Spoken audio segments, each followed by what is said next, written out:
Welcome back. In our previous video, we read chapter 12, The Minister's Vigil, and it found the Reverend Dimmesdale, going out in what it sounds like the middle of the night. And he went to the scaffold, the platform where Hester Prynne had originally been publicly shamed. And he called out into the night, cried out, and expected to wake the village. But only a couple people seemed to respond. The Governor Bellingham and Mistress Hibbins came out, or came to the window. I think Governor Bellingham came outside. I think Mistress Hibbins was at the window. And they had their lanterns trying to figure out where the noise came from. But most people didn't respond to it, didn't come out. I took it as it's his way of trying to call out his guilt and to get it out of him once and for all. What he knows is the truth. But it didn't quite happen this time. And also, he had a couple of things that happened, like the Reverend Wilson was passing by after spending some time with Governor Winthrop while he was dying. And Governor Winthrop did pass away. So the Reverend Wilson was on his way home, passing by the scaffolding where the Reverend Dimmesdale was standing. And Dimmesdale was imagining calling out to him to join him, to spend some time with him. But he didn't. It was all in his head. So he's kind of having this whole situation going on, calling out to the town, calling out to Reverend Wilson, and nothing's really coming out of him. And then Hester and little Pearl come along, and he asked them to join him up on the scaffolding, and they were hand in hand, and kind of like a little family. And I'm sure he felt that, and maybe even Pearl felt it too, because she was asking him to hold their hands the next day at noontide. And I'm not sure why, what that was. I do know that the next day was the Sabbath, and that he was going to give his sermons and whatever other services he does. But I don't know if that was what she was referring to. But it obviously was about, would he publicly hold their hands and join them? And he said he could not, that only on Judgment Day would he be able to do that, and not in public.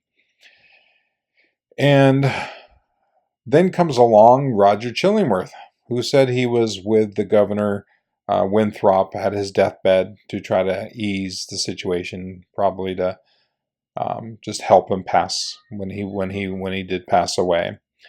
But it always seems so convenient that Roger Chillingworth is always around when I don't know, at opportune times. So that's kind of where it was left. There was also a meteor that made a letter A in the sky, and Reverend Dimmesdale saw that as a sign about calling out his adultery, and how he, has the letter A. But the sexton the next day at the Sabbath asked if he had seen the A, and how he had interpreted it as to reference the word angel. So the A stood for angel, for Governor Winthrop, who passed and became an angel. So once again, there was no public awareness being made of Reverend Dimmesdale's guilt. There was no confession. There was no nobody could tell type of thing. Roger Chillingworth, again, is always around. And we suspect that this is going to come to some kind of head soon. So let's see. Will it be this chapter? Will it be another chapter? We don't know. But let's move on and find out.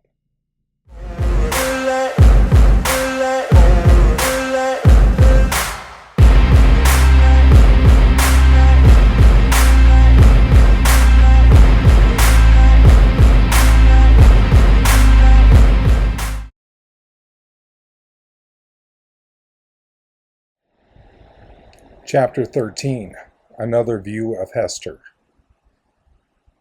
In her late singular interview with Mr. Dimmesdale, Hester Prynne was shocked at the condition to which she found the clergyman reduced.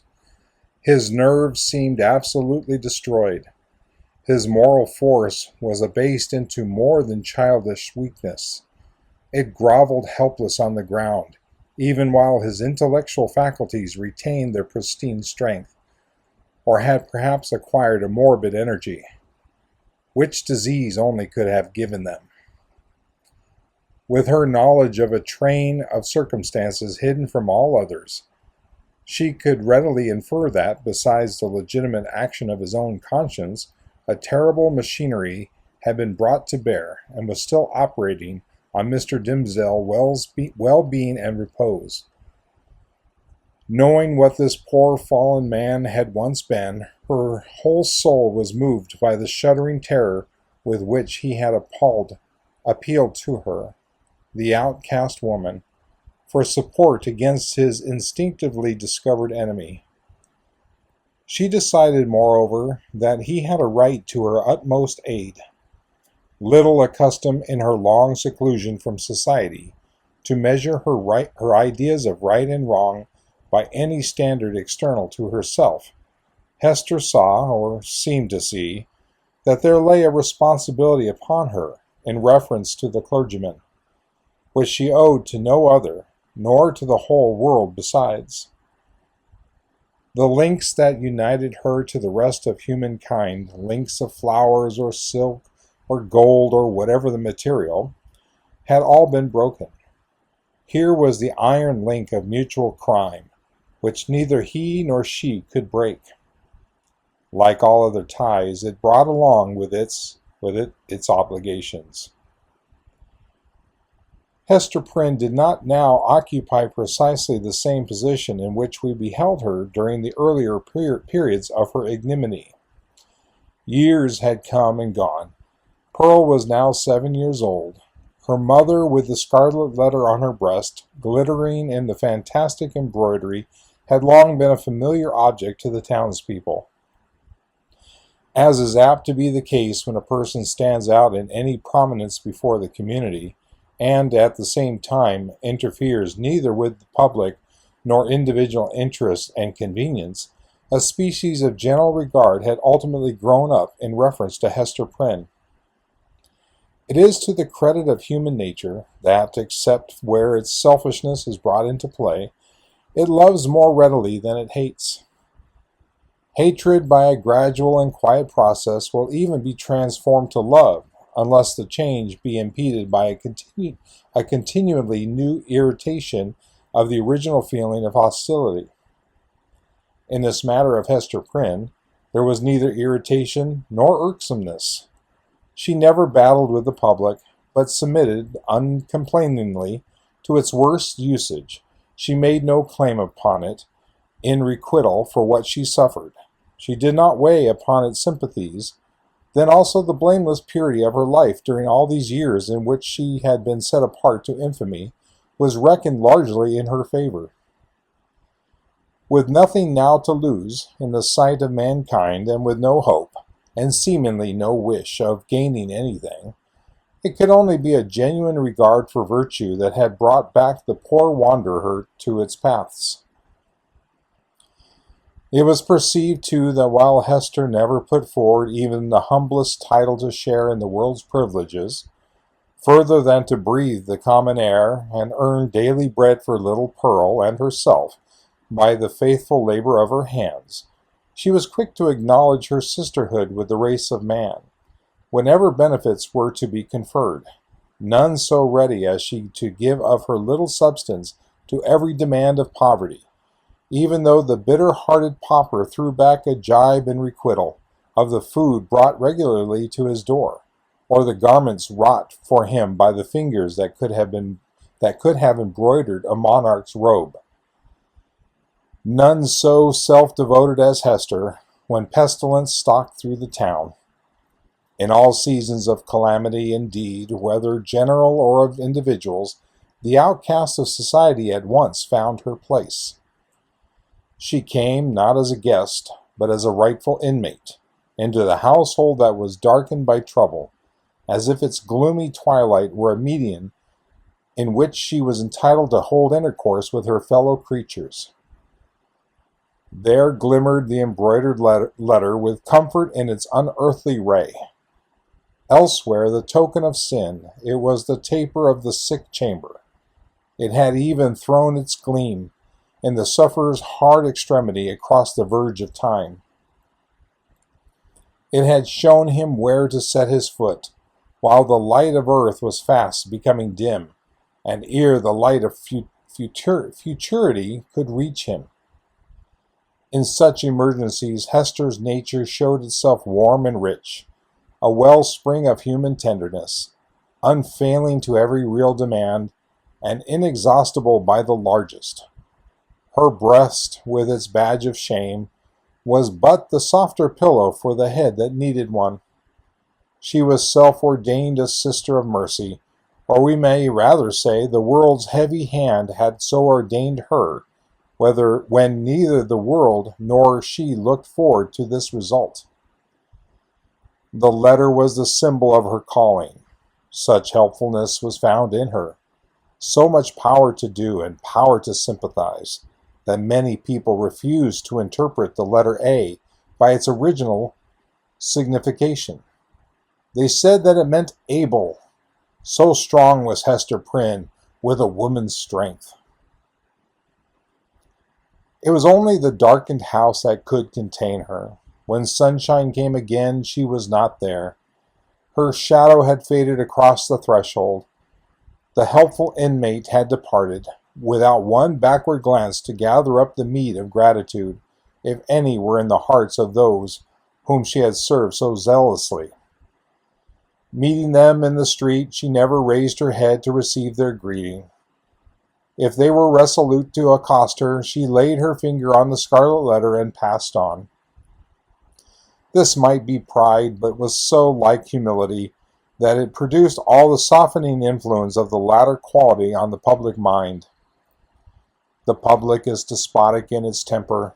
It is capable of denying common justice when too strenuously demanded as a right, but quite as frequently it awards more than justice, when the appeal is made, as despots love to have it made, entirely to its generosity. Interpreting Hester Prynne's deportment as an appeal of this nature, society was inclined to show its former victim a more benign countenance than she cared to be favored with, or, perchance, than she deserved. The rulers and the wise and learned men of the community were longer in acknowledging the influence of Hester's good qualities than the people. The prejudices which they shared in common with the latter were fortified in themselves by an iron framework of reasoning that made it a far tougher labor to expel them. Day by day, nevertheless, their sour and rigid wrinkles were relaxing into something which, in the due course of years, might grow to be an expression of almost benevolence. Thus it was with the men of rank, on whom their eminent position imposed the guardianship of the public morals. Individuals in private life, meanwhile, had quite forgiven Hester Prynne for her frailty. Nay, more, they had begun to look upon the Scarlet Letter as the token, not of that one sin, for which she had borne so long and dreary a penance, but of her many good deeds since. "Do you see that woman with the embroidered badge?" they would say to strangers. "It is our Hester, the town's own Hester, who is so kind to the poor, so helpful to the sick, so comfortable to the afflicted." Then, it is true, the propensity of human nature to tell the very worst of itself when embodied in the person of another would constrain them to whisper the black scandal of bygone years. It was none the less a fact, however, that in the eyes of the very men who spoke thus, the Scarlet Letter had the effect of the cross on a nun's bosom. It imparted to the wearer a kind of sacredness, which enabled her to walk securely amid all peril. Had she fallen among thieves, it would have kept her safe. It was reported and believed by many that an Indian had drawn his arrow against the badge, and that the missile struck it, but fell harmless to the ground. The effect of the symbol, or rather of the position in respect to society that was indicated by it, on the mind of Hester Prynne herself was powerful and peculiar. All the light and graceful foliage of her character had been withered up by this red-hot brand, and had long ago fallen away, leaving a bare and harsh outline, which might have been repulsive, had she possessed friends or companions to be repelled by it. Even the attractiveness of her person had undergone a similar change. It might be partly owing to the studied austerity of her dress, and partly to the lack of demonstration in her manners. It was a sad transformation, too, that her rich and luxuriant hair had either been cut off or was so completely hidden by a cap that not a shining lock of it ever once gushed into the sunshine. It was due in part to all these causes, but still more to something else, that there seemed to be no longer anything in Hester's face to love, to dwell upon. Nothing in Hester's form, though majestic and statue-like, that passion would ever dream of clasping in its embrace. Nothing in Hester's bosom to make it ever again the pillow of affection. Some attribute had departed from her, the permanence of which had been essential to keep her a woman. Such is frequently the fate, and such the stern development, of the feminine character and person, when the woman has encountered and lived through an experience of peculiar severity. If she be all tenderness, she will die. If she survive, the tenderness will either be crushed out of her, or, and the outward semblance is the same, crushed so deeply into her heart that it can never show itself more. The latter is perhaps the truest theory. She who has once been woman and ceased to be so, might at any moment become a woman again if there were only the magic touch to effect the transfiguration. We shall see whether Hester Prynne were ever afterwards so touched and so transfigured. Much of the marble coldness of Hester's impression was to be attributed to the circumstance that her life had turned, in a great measure, from passion and feeling to thought. Standing alone in the world, alone as to any dependence on society, and with little Pearl to be guided and protected, alone and hopeless of retrieving her position, even had she not scorned to consider it desirable, she cast away the fragments of a broken chain. The world's law, no law for her mind. The world's law was no law for her mind. It was an age in which the human intellect, newly emancipated, had taken a more active and a wider range than for many centuries before. Men of the sword had overthrown nobles and kings. Men bolder than these had overthrown and rearranged, not actually, but within the sphere of theory, which was their most real abode, the whole system of ancient prejudice, wherewith was linked much of ancient principle. Hester Prynne imbibed this spirit. She assumed a freedom of speculation, then common enough on the other side of the Atlantic, but which our forefathers, had they known it, would have held to be a deadlier crime than that stigmatized by the Scarlet Letter. In her lonesome cottage by the seashore, thoughts visited her, such as dared to enter no other dwelling in New England, shadowy guests that would have been as perilous as demons to their entertainer, could they have been so much as knocking at her door. It is remarkable that persons who speculate the most boldly often conform the most perfect quietude to the external regulations of society. The thought suffices them, without investing itself in the flesh and blood of action. So it seemed to be with Hester. Yet, had little Pearl never come to her from the spiritual world, it might have been far otherwise. Then she might have come down to us in history, hand in hand with Anne Hutchinson, as the foundress of a religious sect. She might, in one of her phases, have been a prophetess. She might, and not improbably would, have suffered death from the stern tribunals of the period, for attempting to undermine the foundations of the Puritan establishment. but in the education of her child. The mother's enthusiasm of thought had something to wreak itself upon. Providence, in the person of this little girl, had assigned to Hester's charge the germ and blossom of womanhood, to be cherished and developed amid a host of difficulties. Everything was against her. The world was hostile. The child's own nature had something wrong in it, which continually betokened that she had been born amiss. The effluence of her mother's lawless passion, and often impelled Hester to ask, in bitterness of heart, whether it were for ill or good that the poor little creature had been born at all.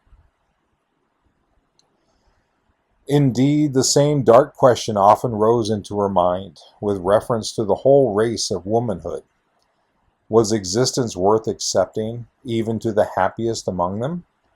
As concerned her own individual existence, she had long ago decided in the negative, and dismissed the point as settled. A tendency to speculation, though it may keep woman quiet, as it does man, yet makes her sad.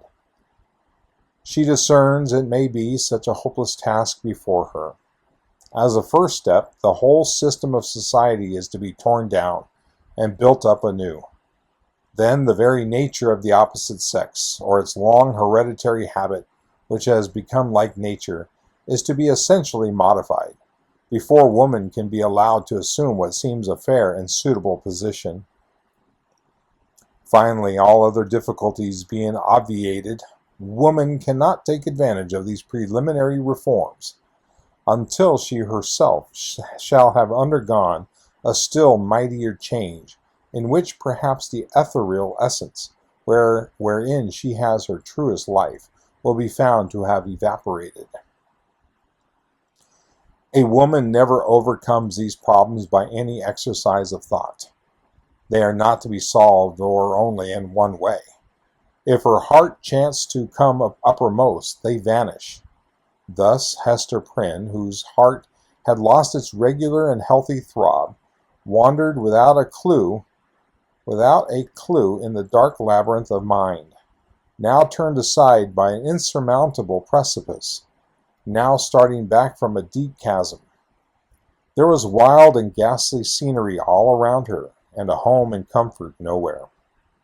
At times a fearful doubt strove to possess her soul, whether it were not better to send Pearl at once to heaven, or go herself to such futurity as eternal justice should provide.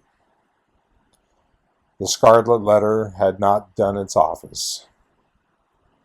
Now, however, her interview with the Reverend Mr. Dimmesdale on the night of his vigil had given her a new theme of reflection, and held up to her an object that appeared worthy of an exertion and sacrifice for its attainment. She had witnessed the intense misery beneath which the minister struggled, or, to speak more accurately, had ceased to struggle. She saw that he stood on the verge of lunacy, if he had not already stepped across it. It was impossible to doubt that whatever painful efficacy there might be in the secret sting of remorse, a deadlier venom had been infused into it by the hand that proffered relief. A secret enemy had been continually by his side, under the semblance of a friend and helper, and had availed himself of the opportunity thus afforded for tampering with the delicate springs of Mr. Dimmesdale's nature. Hester could not but ask herself whether there had not originally been a defect of truth, courage, and loyalty on her part in allowing the minister to be thrown into a position where so much evil was to be foreboded and nothing auspicious to be hoped. Her only justification lay in the fact that she had been able to discern no method of rescuing him from a blacker ruin than had overwhelmed herself except by acquiescing in Roger Chillingworth's scheme of disguise. Under that impulse she had made her choice, and had chosen, as it now appeared, the more wretched alternative of the two. She determined to redeem her errors so far as it might yet be possible. Strengthened by years of hard and solemn trial, She felt herself no longer so inadequate to cope with Roger Chillingworth as on that night, abased by sin and half maddened by the ignominy that was still new, when they had talked together in the prison chamber. She had climbed her way since then to a higher point. The old man, on the other hand, had brought himself nearer to her level, or perhaps below it, by the revenge which she had stooped for. In fine, Hester Prynne resolved to meet her former husband, and do what might be in her power for the rescue of the victim on whom she had so evidently set his gripe. The occasion was not long to seek. One afternoon, walking with Pearl in a retired part of the peninsula, she beheld the old physician, with a basket on one arm and a staff in the other hand, stooping along the ground in quest of roots and herbs to concoct his medicines withal. Interesting chapter. Seems like she's, I don't know, becoming more aware. At least that's the feeling I got. The society seems to be more accepting of her. Now the A stands for able. Very positive message now.